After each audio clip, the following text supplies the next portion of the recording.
Okay, another IAPC Oral History interviews. Gregory, I'm at Montclair State, and I'm joined by my colleague in College, Columbia, and we have the pleasure of interviewing our dear friend, James Heinegg, about his long involvement with the Institute. Thanks for being with us, James. My pleasure. So you got the Master of Arts in Teaching for children at Montclair State degree. And do you remember what year that was? Was it in the 80s, the late 80s? Yes, it was 88 to 89. At Okay, that time, at least, it was a one-year program, and I was there from August 88 until end of May 89. right. And And what was, go ahead. I just wanted to ask, did you certify in anything else, James, or was it just philosophy for children? So the degree at that point did carry with it teaching certification. So I did my K through 8 teaching certification as part of the degree. Okay. But it It was didn't require anything different. It was just built into the degree. right. So is that, am I right? Instead of regular student teaching, you did philosophy in schools as your school Yes. experience? Yeah. Okay. That's what I thought. Where were undergraduate before that, and what was it in? I did an undergraduate degree in philosophy at Union College in upstate New York, and Hmm? then I was in a PhD program in philosophy in Texas, and mentioned kind of in an offhand way to one of my colleagues, I really enjoyed the jobs that I've had teaching children. I've enjoyed more than I'm enjoying these seminars. And she said, "Oh, you need to talk to Professor Browning's wife because she is an elementary teacher and she does philosophy with her kids." So I connected with that teacher, Becky. Her name's Becky Browning, and she had been trained by Ron Reed. She had gone up to Texas Wesleyan, and Mm-hmm. so I started visiting her class, and she was very welcoming, had me jump right in, and then she connected me with Ron, and Ron said, "Oh, you have to go to Montclair State and study philosophy for children. That's what you need to do." Oh, So I finished and I broke off the doctoral program. I'd finished with a master's degree and then mhm. came up to Montclair in the summer of '88 Wow. What university was that in Texas? at the University of Texas in Austin. Oh, in Austin. Okay. Oh, cool. Cool. I have good friends there. Oh, you know, he flew down to Mexico to do one of the courses in my doctoral program. Aha. That's where I'm. So then, yeah, what a guy, what a great guy. That's so interesting. Okay. And then, as you say, the master's at Montclair was a begin and end resident courses. Right. So it started with 3 weeks at Mendham in August, Three. Yeah. and then the 2 semesters, the fall semester and the spring semester. And as you mentioned, that included teaching philosophy. We had connections at that time with an elementary school in Newark, Bergen Street Hmm. School. Oh, yeah. The vice principal there had gone through the program.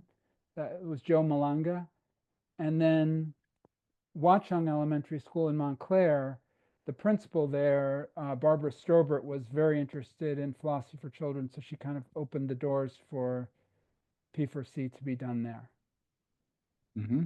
Wow. And then, And so there was fall semester, spring semester, and then there was another 2 week session at Mendham to finish up the year. right. When you were at the schools, were you going like once a week?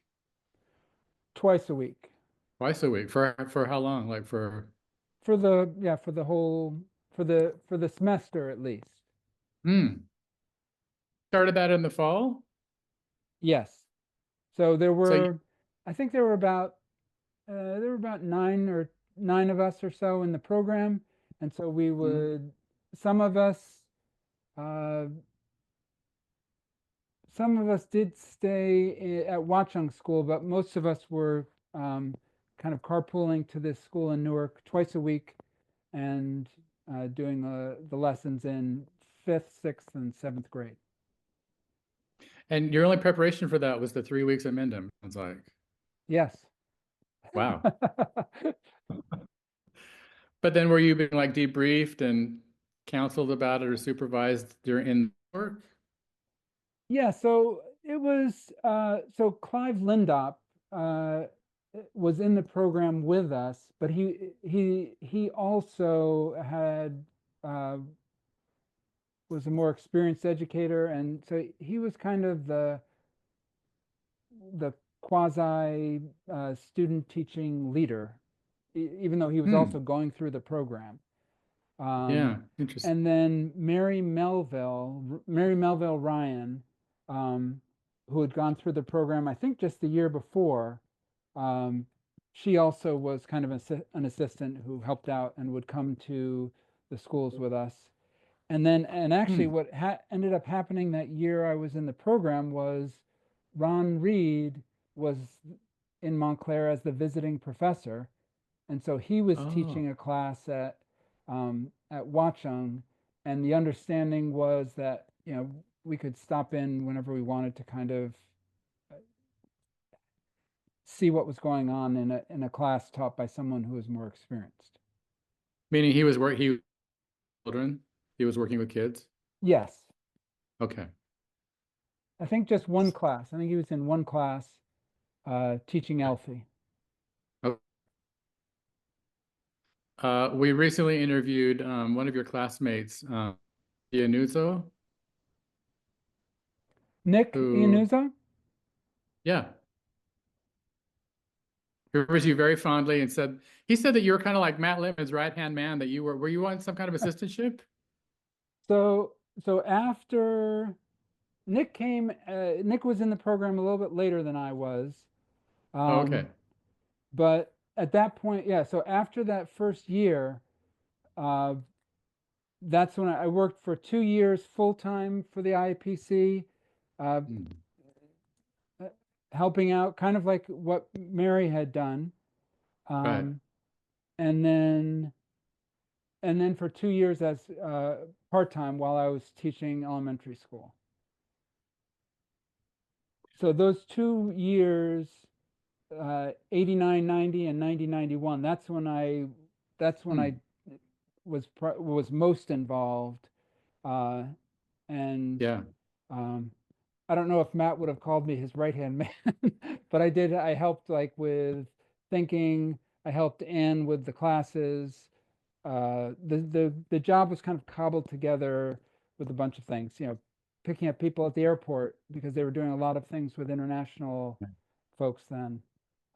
Helping out with Yeah. Mendham. Do you remember what your title was on the paperwork? I think it was something like program assistant or something like that. Yeah. Okay. Okay. I think Yeah, you're listed in the thinking journal record. We're talking now for people who will see this later. We're talking about thinking, the Journal of Philosophy for Children, and you're listed as an editor oh, for those. okay. So Matt at that time he would give me like galley proofs to look at. So I was doing like proofreading sometimes. Yeah. And then it was printed at actually at a home office here in West Caldwell. A guy named Rocky Caponegro. Rocky. Yeah. He had a workshop basically in in his garage, and so I would sometimes be like going back and forth to Rockies too. Mm. Mm. what can you tell us about Lipman and Ann Sharp, and I guess anybody else, as teachers and like of young people, of students?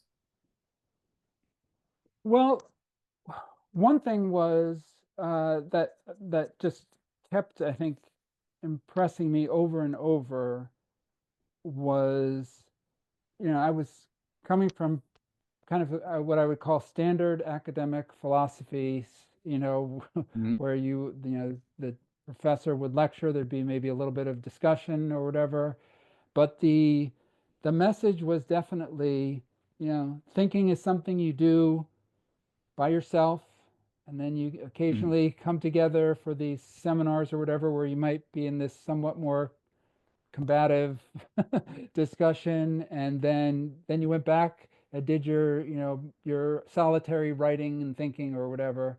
And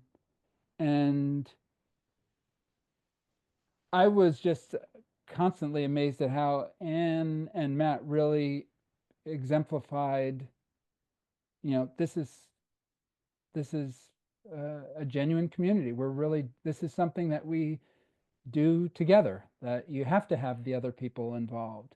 Um, and like, I would say that a lot of my job at the IAPC was really a lot of the bureaucracy of things, like Mm. helping people who were international students um, with their visa things, Mhm.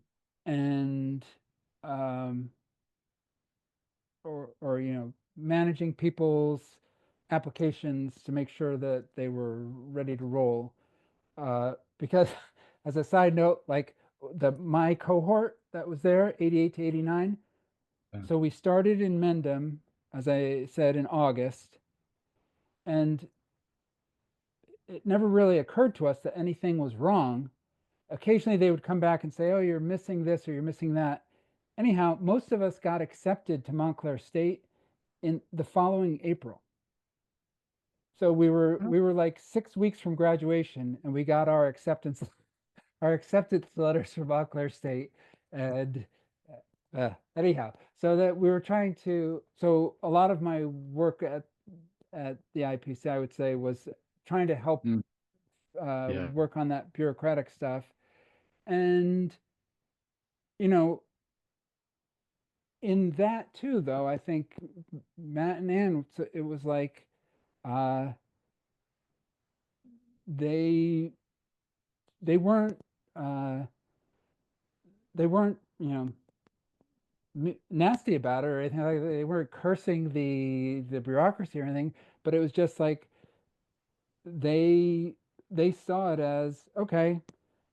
like like Anne was a very, well, she was very open and welcoming. She would be at a workshop somewhere in another country and say to the person, oh, you should come this year and do the MAT program, and Yeah. just tell them, show up, not Mhm. and so that kind of thing obviously drives uh, Yeah. people at the university crazy. but Yeah. but Matt, I don't, Matt, it always seemed to me, kind of saw this again in the sense of community, like she was playing an important role, and there were things that still had to happen. Like, he had to kind of Mhm. push through the bureaucracy and make sure it all worked out. But uh, but I think he saw that, that's we're all working on this together, and Anne is a force, and it's her um, Yeah. her force is part of all of this working. She'll make it happen one way or the other. Yeah, And we don't need to, what is it about the sausage? You don't need to see how it's made. You just, yeah. oh, that's great. Yeah. Another thing we've been curious about is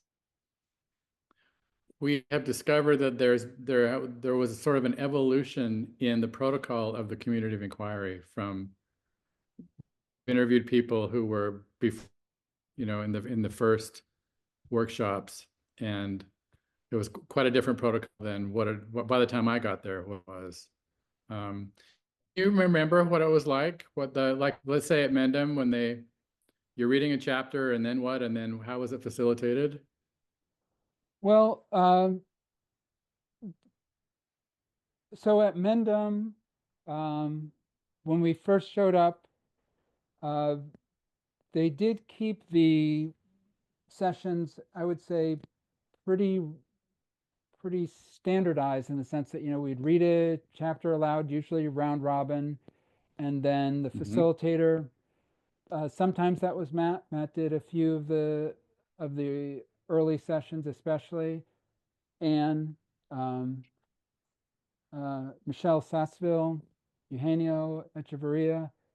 So some of the more experienced people would lead sessions, and then we'd have a big board and say, who has questions? Those would be written on the board. My understanding, I believe Anne said at one point, Anne and Matt together were saying how I think a teacher they were working with came up with that idea of putting the questions up on the board, and then kind of working through them. And we were told at that point, I believe both by Matt, but by Anne also saying, Matt thinks it's very important that you use the discussion plans and the Exercises. the manual exercises everything, and that this isn't just free flowing discussion. You need to use the it was very important. It was emphasized that it was important that we use the manual, but we did use that kind of standard, okay, put the questions up on a blackboard or a whiteboard. And yeah, I think Anne said they got that from a teacher that they were working with. I want to say it had been within 6 or 7 years at that point. It seemed like it was fairly recent, but yeah, that makes sense. Do you remember how they used the manuals? Well, it was usually the case that we had a bunch of them. Like every person there could either had a manual or were sharing manuals, and the facilitator might let the discussion start off oh, sometimes people would say something like, okay, sometimes the progression of questions might make us think that the final question is a good place to start with, because that was the community working in some fashion to develop this list, and let's start with the last one. Or sometimes people would just say, maybe we can start with this one. Anyhow, maybe a few minutes of just kind of starting to get around the question, and then the facilitator, I think, was expected as kind of fluidly and seamlessly as possible to say, oh, let's look at some questions about this, or let's try this exercise on page 12.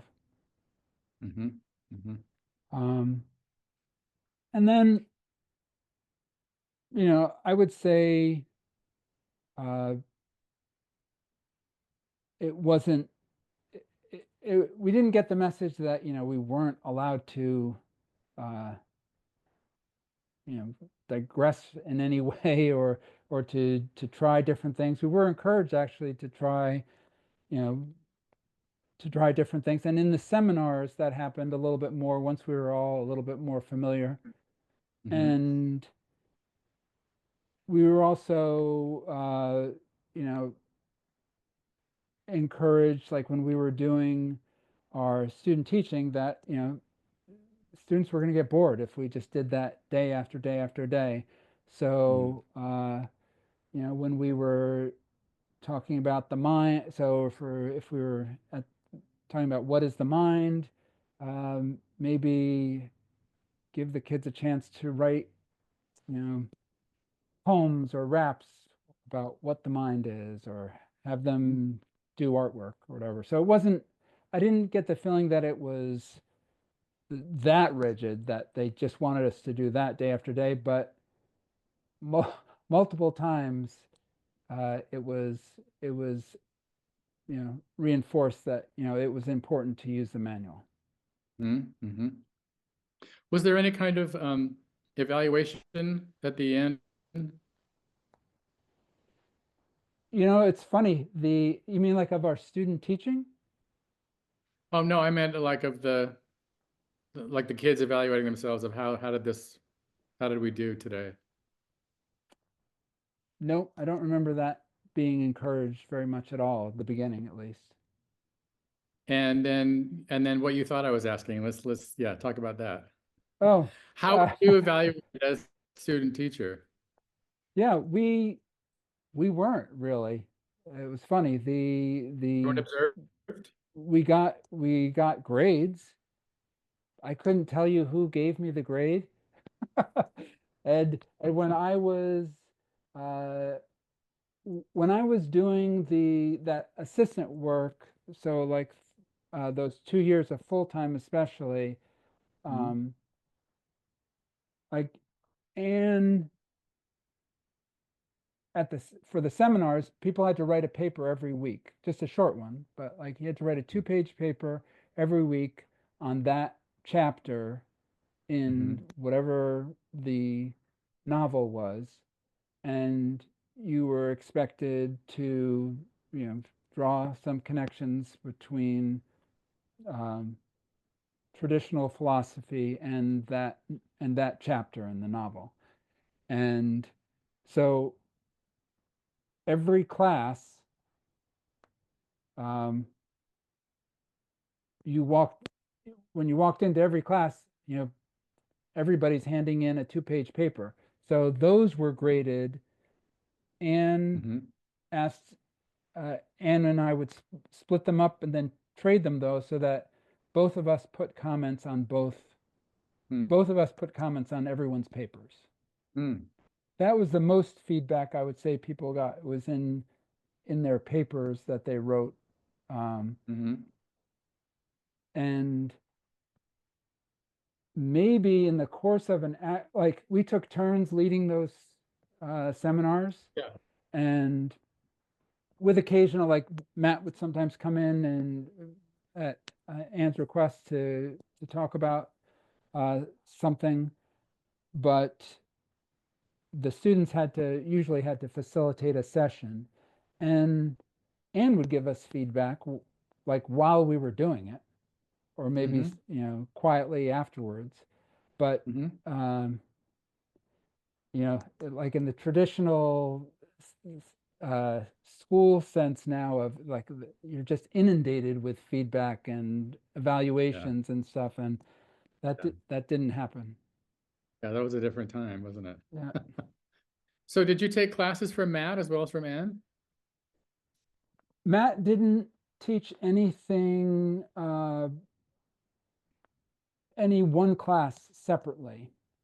Ron Reed did. So Ron Reed taught a seminar on Dewey that we all took. Nice. But they had the names of various courses that were, I think, standard Montclair State courses, or maybe slightly adjusted, but really the syllabus for the course was, we're going to do Lisa in this class. Lisa, So, or we're going to do Harry, or we're going to do Suki. So by the end of the year, you would have first of all written a paper about every single chapter, like all of the basic novels, Pixie, Harry, Lisa, Suki, and then you would have led class multiple times. You would have facilitated class multiple times. Plus, you were facilitating in the school. So it was a lot of experience, actually. Yeah. Did you have access to Matt's bibliographies where each, like on this page where so-and-so says this, that's from this philosopher?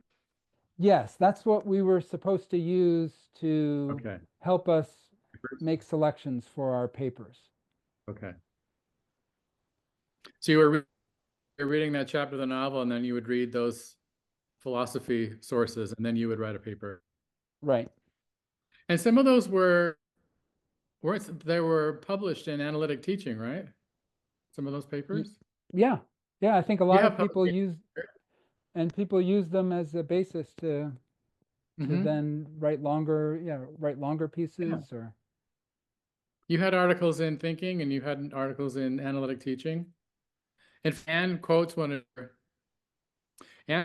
of your in Anne's paper 91, the Community of Inquiry, Education for Democracy, quotes a paper you wrote for a class. It just says like submitted for this class for the master's degree. Like it wasn't even a published paper, but she was impressed by it to quote it in her paper. Very kind. Right. So let's talk a little bit about your teaching career then.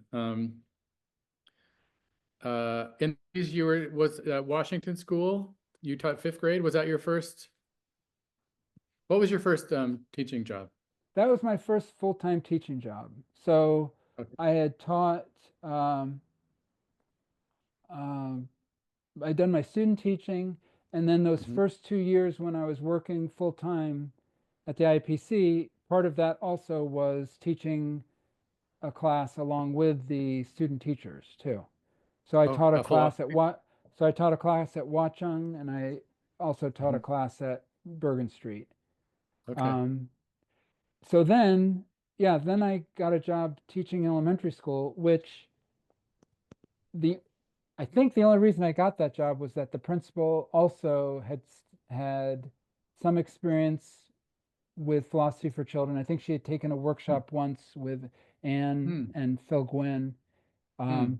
Because if any principal, like if the principal had said to me, "So what do you know about teaching mathematics?"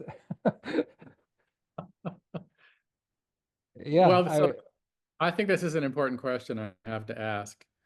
I know that isn't it the case that there were some master's degree in addition to the P4C courses? Didn't you have to take a few education courses? Yes. A couple. Yeah. Okay.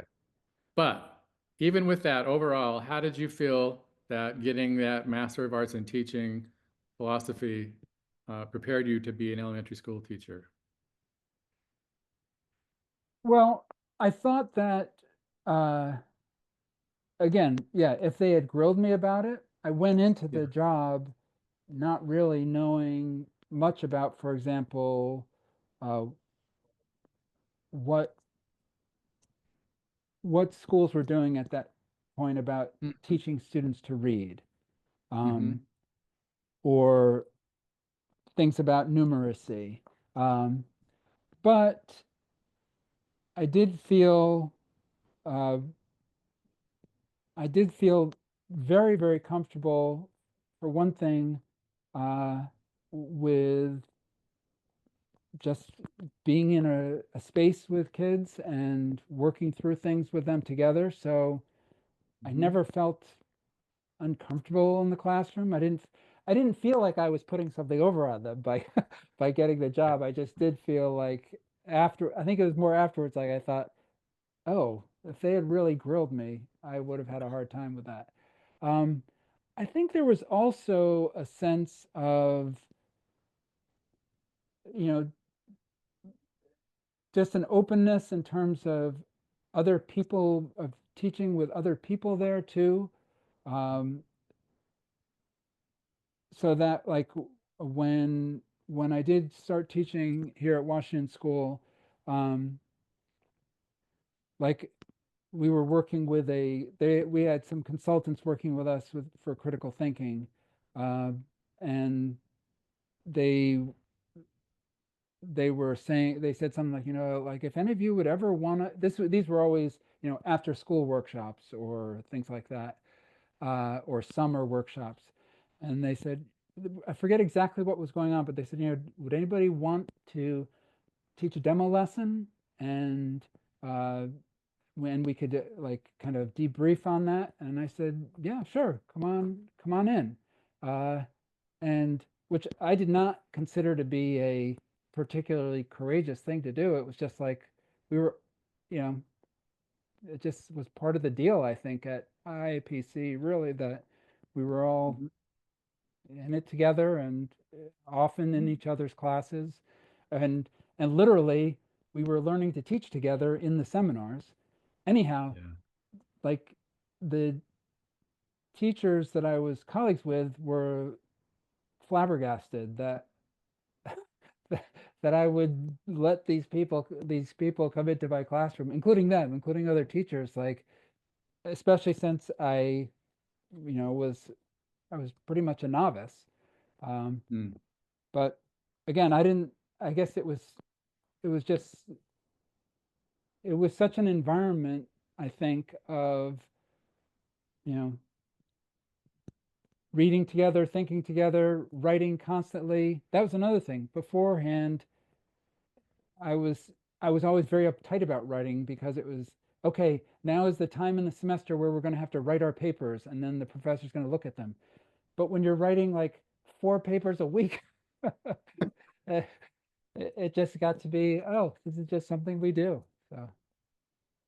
Oh, great. So you were doing philosophy. Were you doing philosophy with your students while you were teaching elementary school with your own Yes. students? So I taught 5th graders, and as I mentioned, the principal was very open to philosophy for children. And so it was always, this was also the early 90s, and it was relatively easy to be flexible in a way that it's not as easy to be flexible, unfortunately, in schools with time. So the principal there were copies of Harry Stottlemeier's Discovery in the school when I got there. Already there. because she had been involved with it. So it was, that was not a problem at all. And then, so I was either doing it 2 or 3 times a week with my own students, just, fitting it in, or when we had, sometimes, we had some departmentalization where, one teacher would teach social studies and one teacher would teach science. And when there were 3 sections, we needed a third thing, and so I would usually do philosophy for those. Oh, cool. So then you would do that in the other class. I think we called it Discovery. We didn't call it philosophy. Yeah. So then you would do philosophy with the other 5th grade classes besides your own. Yes. And then there was a 1st grade teacher who also was interested in philosophy. So I would occasionally go to her class and just kind of informally do Elfie with them. When the critical thinking people came in and you did a demonstration, is that what you did a P4C session? I think so. I think I actually did a P4C session, but it was, I can't remember exactly what the thing was that we were doing in that critical thinking program, but the focus wasn't so much on P4C. I think it might have been something about, about questioning, about, forming questions or something like that. So. Something you were already good at. So I don't know if I was good at it, but I was I was definitely used to trying to do things with it. How many years did you teach 5th grade? 10. Wow. And then was that after that you went to Saddlebrook? District? Yes. So then I started You're doing the, curriculum work. you're the Um, Director of Curriculum Instruction for the Saddlebrook School District. Yes. And how long did that last? That was about 8 years. Mhm. And then you became the Assistant Superintendent at Roxbury? Was that next? Yes. Yeah. And then Did full that for about superintendent 4 years. 4 years, and then full superintendent of Caldwell and West Caldwell. Yes. And then you retired from that about 4 years ago. Hmm. Okay.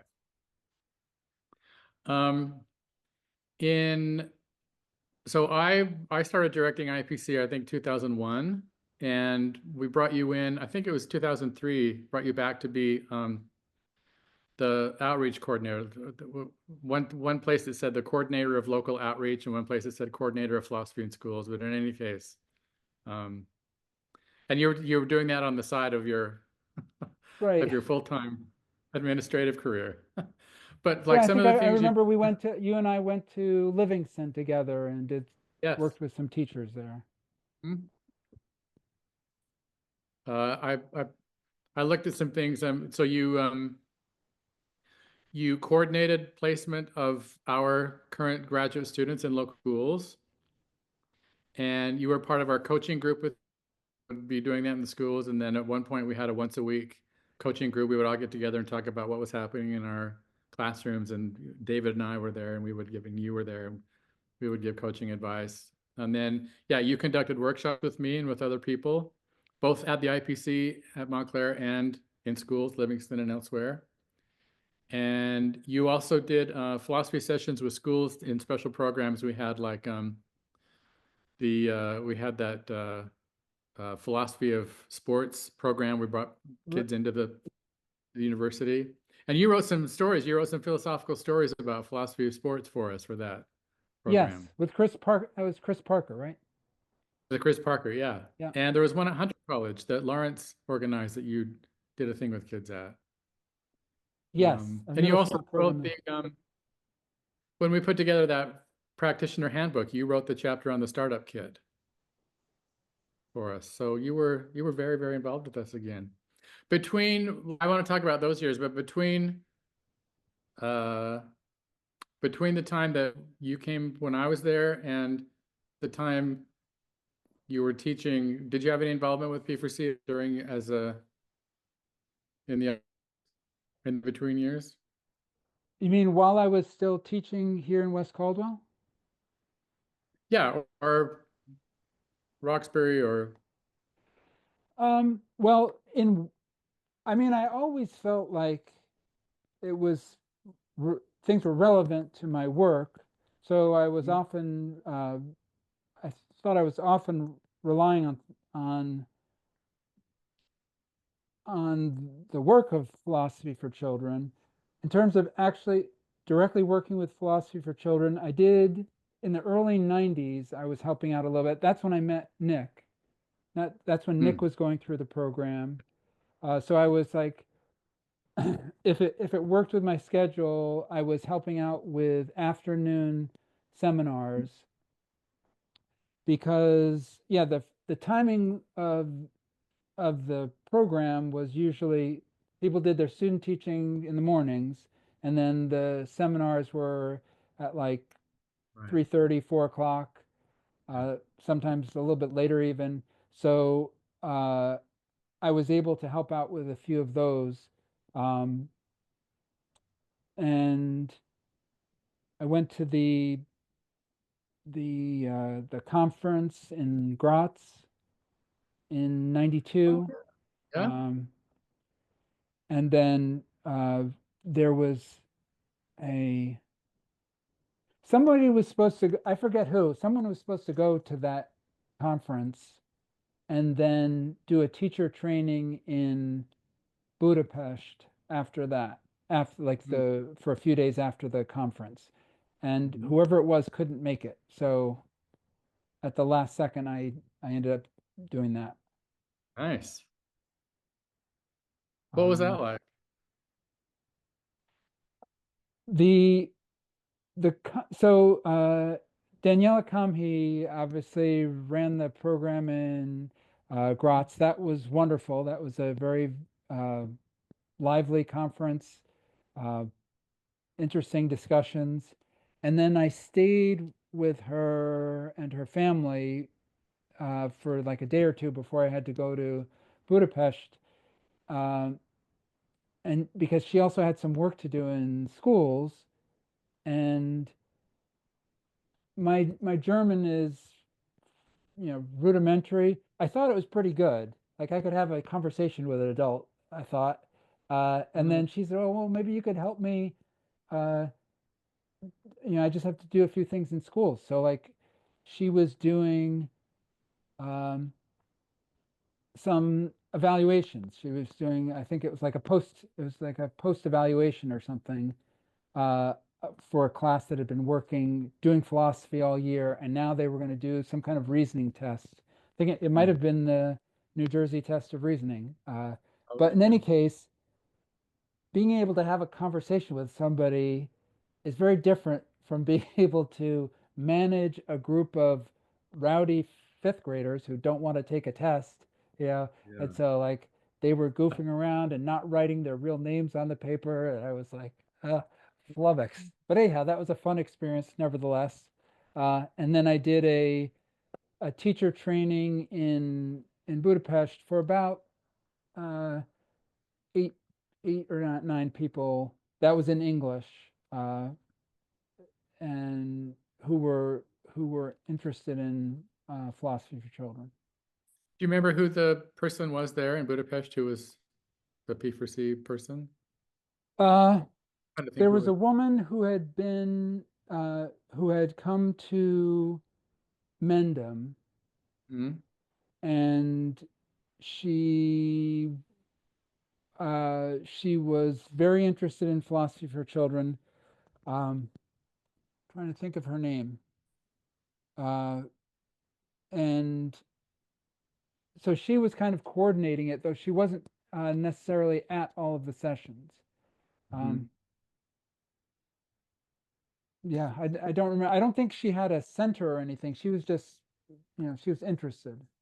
Okay, nice. Uh, a few minutes ago, you said something that's going to help me ask a better question than the one I asked. Did, and if so, how do you think your experience with philosophy for children informed your later work in curriculum instruction and administration, educational administration? Well, I thought it was always relevant. If you look, if you look at the standards that we're supposed to be following in the schools, it's they're almost always pointing toward, you know, higher order thinking, critical thinking. They may not mention the idea of community of inquiry or anything, but they do mention inquiry and the importance of students having autonomy. Um, And social? the Yeah, so I I felt that all of that curriculum work made so much more sense to me after the experience of being with philosophy for children. Um, it, it's incredibly difficult now, I would say, to to actually have something called a philosophy class in a school, because so much is uh, more, I would say, regimented, and a lot more testing going on.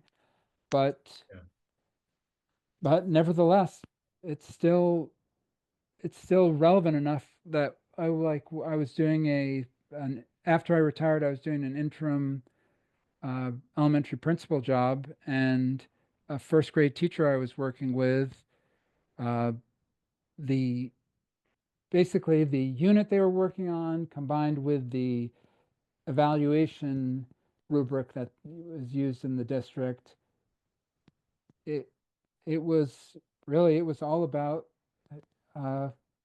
philosophy from what I could see. So part of our work together ended up with me, I did a lesson from Elfie, and we talked a little bit afterwards about, I mean, that whole piece, I think, of the kind of standard model where you have then the students ask questions.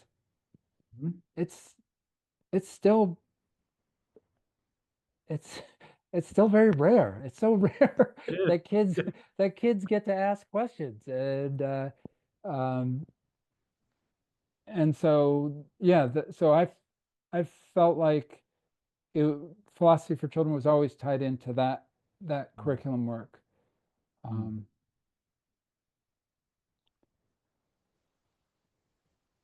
It's kind of amazing to me that, I mean, I think it speaks both to of the program, the merits of the merits of philosophy for children, the merits of the degree program that you had, but also obviously to your own intelligence and the wonderful person you are, that without degrees in education, you not only were a school teacher for many, many, many years, but went on to be direct curriculum and instruction and be superintendent of schools. That's amazing. Thank you, thank you. Yeah, it was. I wasn't thinking as I was going through the program or when I was working for the program even, oh, this is preparing me for something, but it was it was very much so. And Matt and Ann were just phenomenal people to work with in that sense too. Um, yeah, I mentioned Matt did not teach too many of the sessions, but I believe he put this piece in his autobiography about having a conversation with John Dewey, or John Dewey was talking to a few of them when he was a grad student, I guess, at Columbia, and said, you've got to have guts, and I hadn't thought about that with respect to philosophy at all. And I guess I hadn't really conceptualized that with Matt, but after he shared that with us, many times I had experiences with him just in like, sometimes in just doing everyday things. Uh, he really had guts. He really had this forcefulness of moving through things, as did Anne in her own way too, and Mhm. um, that that made a big impression on me. Not that I was able to live up to that necessarily, but it was they were great models to have to to show you how things like that can work. It was very, wasn't he? I think the combination of they both had a real sense of this is a cause, that like this is really important to the world and we're going to push this through. That sense of drive and purpose, plus as you're referring to before, their creative, shall we, the creative way they dealt with bureaucracy and thing and all those kinds of things.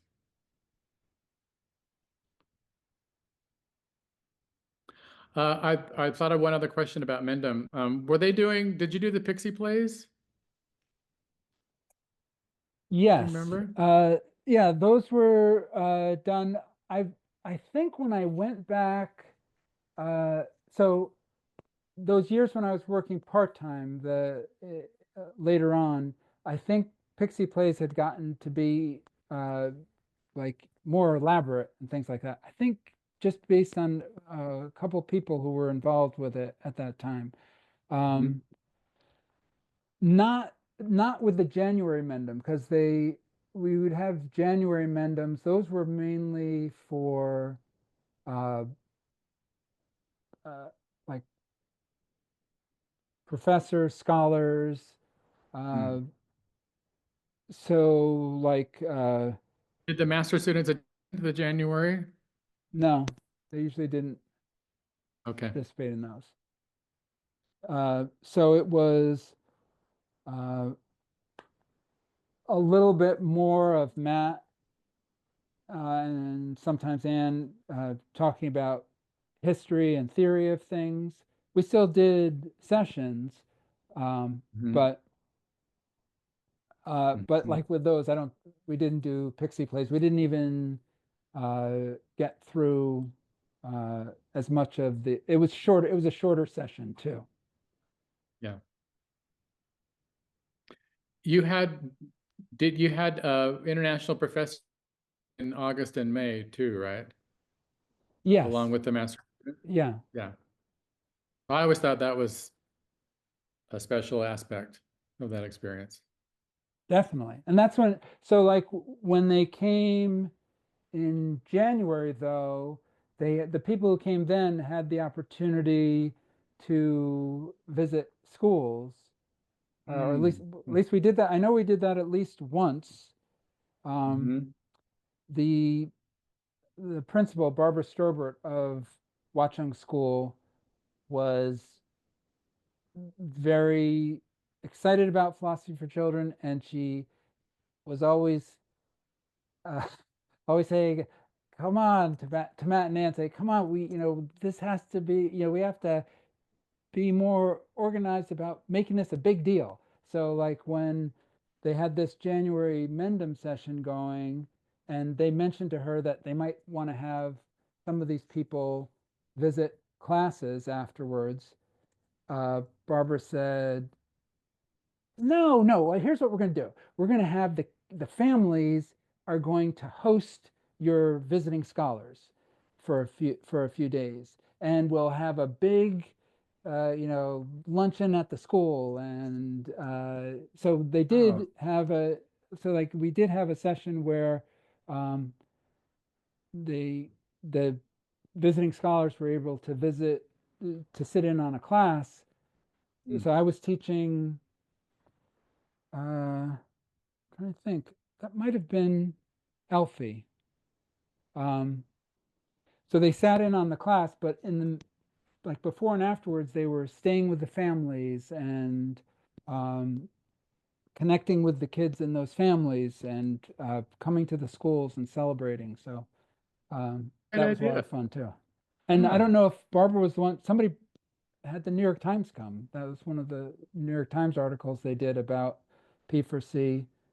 I don't know if that was Barbara or Matt, but Nice. I have one last question, then I'll ask Megan what she wants to ask. We've also been interested in Matt and Ann's theory, I guess you'd say, of the philosophy curriculum. And part of that is like when I got to Montclair in May, by the time I got to Montclair, Matt was doing more with the August Mendham and Anne was doing more with the May Mendham. But so the end of the August Mendham was always the Pixie plays. But the end of the the end of the May Mendham was everybody wrote an original story, a philosophical story and manual to go with it. And we would read wow. each other's stories and and do each other's manual exercises at the end. A sort of a calming experience. Were they, were you ever invited to write your own stories? Never as part of the regular classes. No. Okay. Yeah. So I wonder when that started, because part of that is the idea that original curriculum Matt wrote, those novels were like just a beginning, and like people would be like this needs to become a thing. People need to learn how to write philosophical stories, curricular philosophical stories for children in their own countries, drawing on their own heritage or their own local experiences. And so that needs to become part of our training. Yeah, I don't remember that. Well, I know that that uh, there was never. I mean, it wasn't quashed or anything. I think if people tried to be a little more creative, but there was definitely not a a push at that point for us to be thinking about developing our own work. Yeah. I think the idea was that gradually the philosophy for children curriculum was going to be, you know, well, I think with like Alfie was the piece that if you could do Alfie for K1 and Keo and Gus 2 and 3, and then Pixie and Harry and Lisa, Suki, Mark. Boom, that's your Mhm. entire curriculum. Yeah. Okay. Thanks. Megan, do you have follow-up questions or other questions? Yeah, thanks, James. I was just thinking over the 2 years that you worked full-time at the Institute and then the 2 years where you worked part-time, just any memories you have of students you might have worked with during that time or individuals who were there at the Institute. We're trying to fill in more details about the students and the degree programs and life in the Institute in general. Sure. Well, the first year I was working for the program, I believe that was a cohort of Amaury Bashio. He was from Puerto Rico. Jose Marie, Jose Calvo from Spain. Namdi Nwankwo, he was from Nigeria. He might have been the second year. But some of the people I think who continue to work a lot with T4C, do you know G.A. Lee? G.A. Was in one of those first groups. She was in my doctoral program in Mexico. Oh, that's right. Didn't she do like 2 doctorates or something? She did. She did one at Columbia and one at yeah. Yeah, she was lovely and she was very committed. Yishui Li from Taiwan. She had worked with, is it Peter in Taiwan? Peter Yang. And came here, ended up staying a little bit longer. And then she did her doctorate in education at the University of Washington. And so now she's a professor in Taiwan. I don't think she strictly works with philosophy for children, but I think it has always informed what she does. And there were pretty much always like a cohort of 4 or 5 Americans. I believe that second year that also included like Stuart Moss from the United States, Maria Jose Figueroa Rego from Portugal. She came back for math for the celebration in the early 2000s at Montclair State. Nick, Terry Allen. Terry Allen probably, I think, is the person who just steadily done philosophy every year since then. I think he did the doctorate at Montclair State. He was in, I think he was in the group that second year. So 90, that would have been like 90, 91.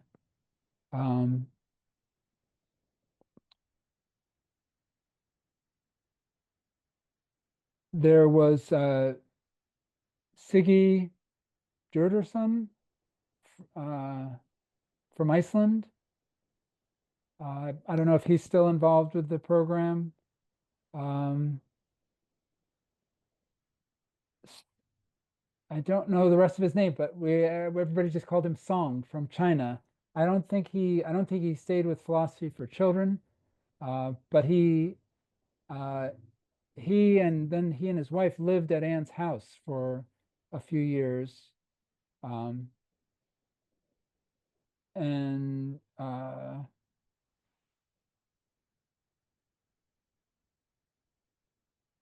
I've kept in touch with some of the people I went through, like Monica Velasco from Mexico. I think she's stayed very much involved with philosophy for children.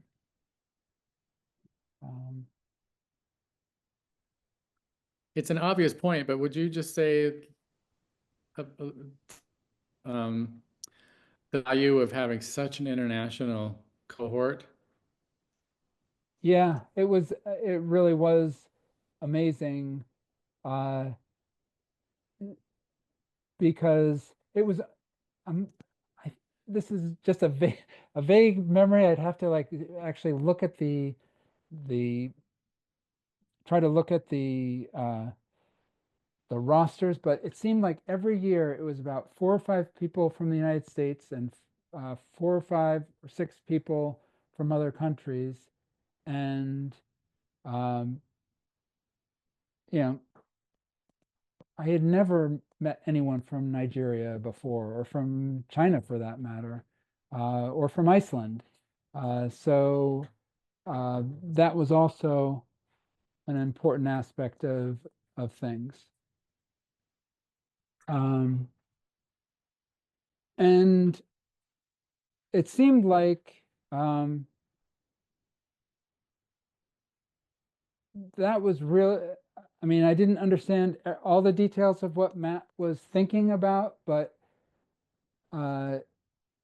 he, at that time, a lot seemed to be going on internationally. He was in touch with people from Russia. That session I mentioned at Watching School, a lot of that was a lot of the people, or a few of the people there, were from Russia, and that was when I think he was writing Natasha at that time, and in touch with Davidov, and is that his name, Davidov? And then he also came to Watchung School and observed a class. So I think we all had the models of Matt being very interested intellectually in what was going on in these other countries, and showing that sometimes very interesting things were happening there, and culturally there was a lot to learn in bringing these people together. And Anne was Anne about it, always very open about things. And I think that might have been the first time I met Megan. It was like, oh, we have a class today. Oh, wait, these 2 people are visiting from Australia. Let's get together with them, and we're going to have a session with them. Is that right, Megan? I have this memory of you being there with a friend of yours. And yeah, Anne was so welcoming in that way that it was amazing. Yeah, that's very accurate, and that's exactly how she was. And there was always a welcoming community. Like, so that would have been in 1992 that I visited for the first time, and I was there with Sarah Redshaw, and we were living on the campus for a couple of weeks around Mendham. And then when I came in 1994 to help Anne with the students, I don't know, I don't know where you were then. Yeah, that would have been one of the first years when I wasn't as involved at all. Yeah, so I think they needed someone. Mm-hmm. And she invited me to do the work that you were doing, not all of it, because I couldn't drive, and I was sort of, I was as much a visitor as some of the students were. But I remember, like you, having to read all those papers every week, and then having to try and keep up with all of the philosophical sources, because the students would go off in these very different directions. And I remember not really feeling qualified to give comments on the papers because I didn't know a lot of the sources. A lot of the sources were American, and I had no background in American philosophy. But Anne was traveling, so she needed someone there while she was traveling. But she was also like, don't worry about it. Mhm. Just talk to them, ask them questions, have conversations. And that's exactly what I did. And it worked out well. But it was a very intense few months. So to have done it as long as you did it for, I think is a real credit to you. I know you've done other things like, be a superintendent, and I'm sure that's really intense. But I think there was a real intensity to life at the institute, studying, visiting schools, accommodating all these people who were coming and going, accommodating what was going on for both Matt and Anne. So I think I went home and slept for like a month afterwards. Because there was Mendham, and then there was, like you say, because I wasn't from there, the bureaucracy wasn't something I was able to manage. And so while I was there, I remember there being these challenges, and I wasn't in a position to solve them.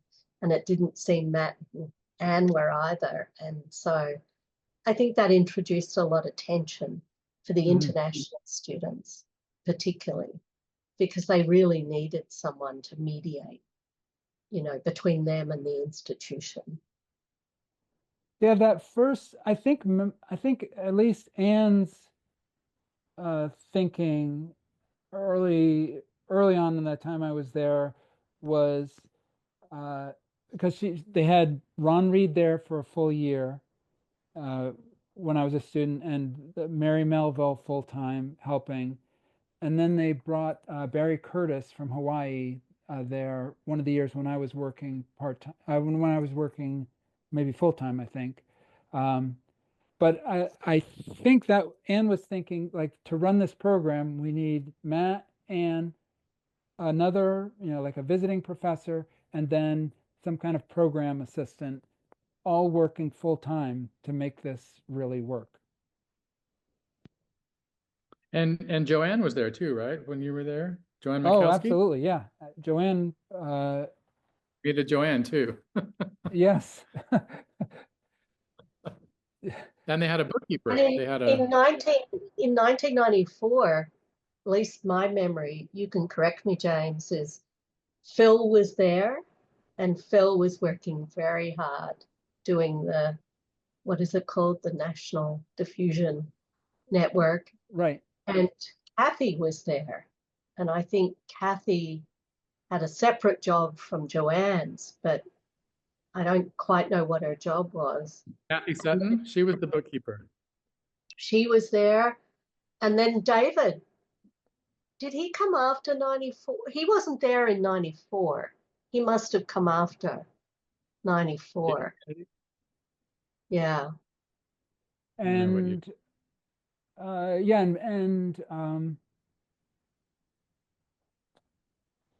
Matt was also working with Anne Gazzard on right. some of the, like on the I think on the Elfie manual and things like that. So Anne was there a lot. That's true. And wasn't there a secretary or Gail? Yes. Oh, that's right. Yes. Gail was there, and Cindy Nacco was helping Joanne, I think, for a while. But yeah, it's funny that Nick referred to me that way about being Matt's right-hand person, because I always thought of Joanne as Matt's right-hand person. They were always working together and making things happen. Can I ask James, and it's just really curiosity.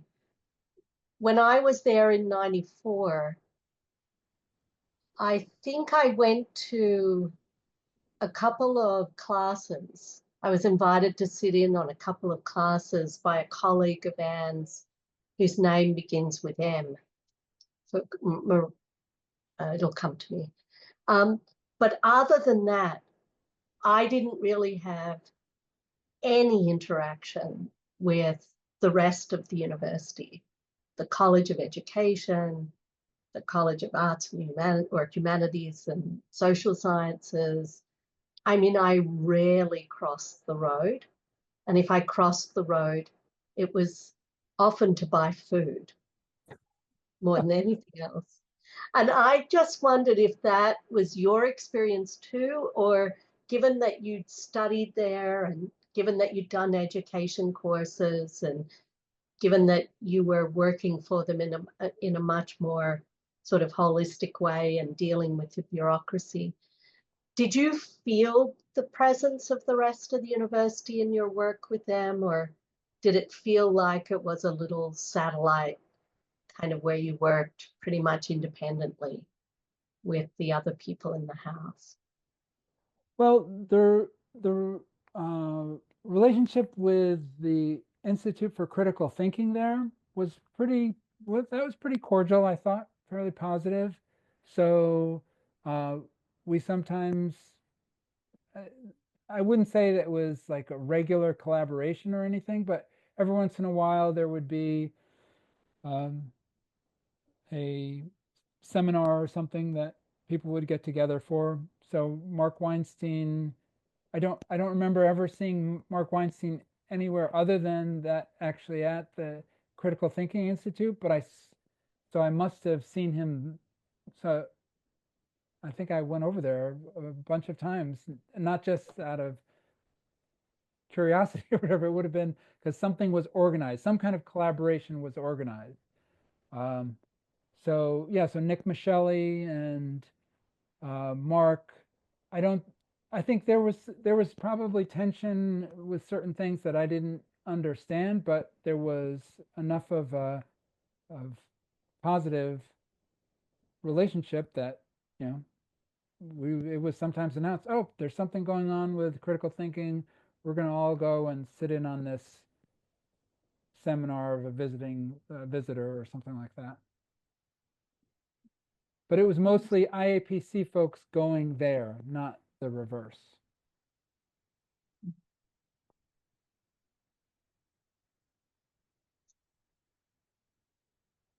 Yeah, and I just have another question.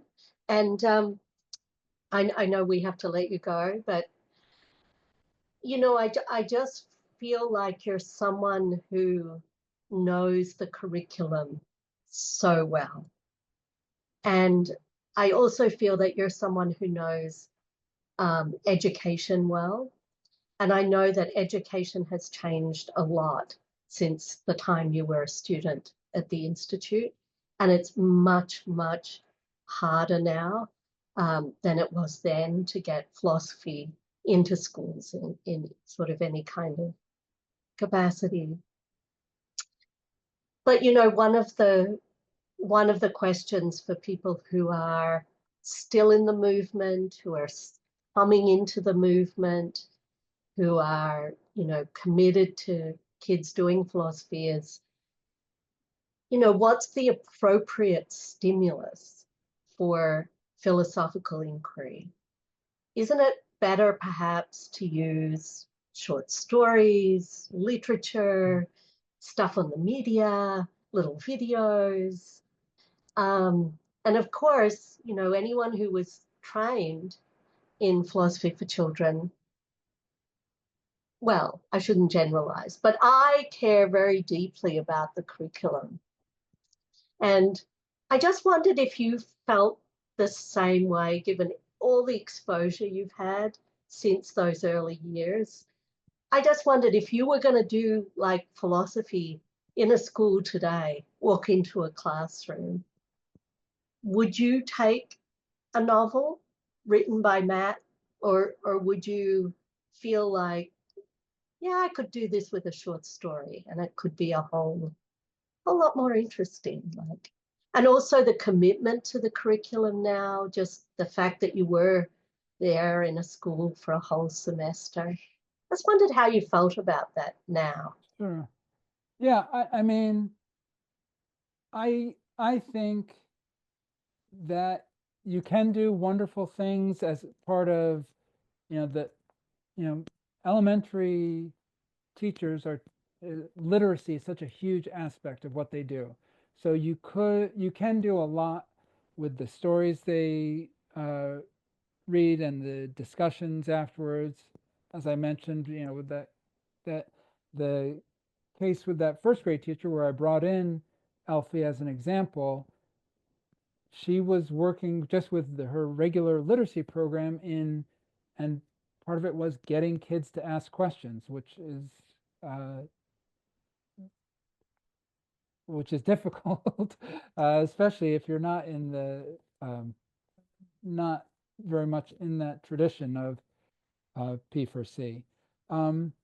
So, I mean, I think it's a good entry point, those stories, but I think there really is so much to do and so much involved in really getting into the philosophy, for example, in Pixie, that I mean, I guess it's a separate question whether things would have to be updated or whatever.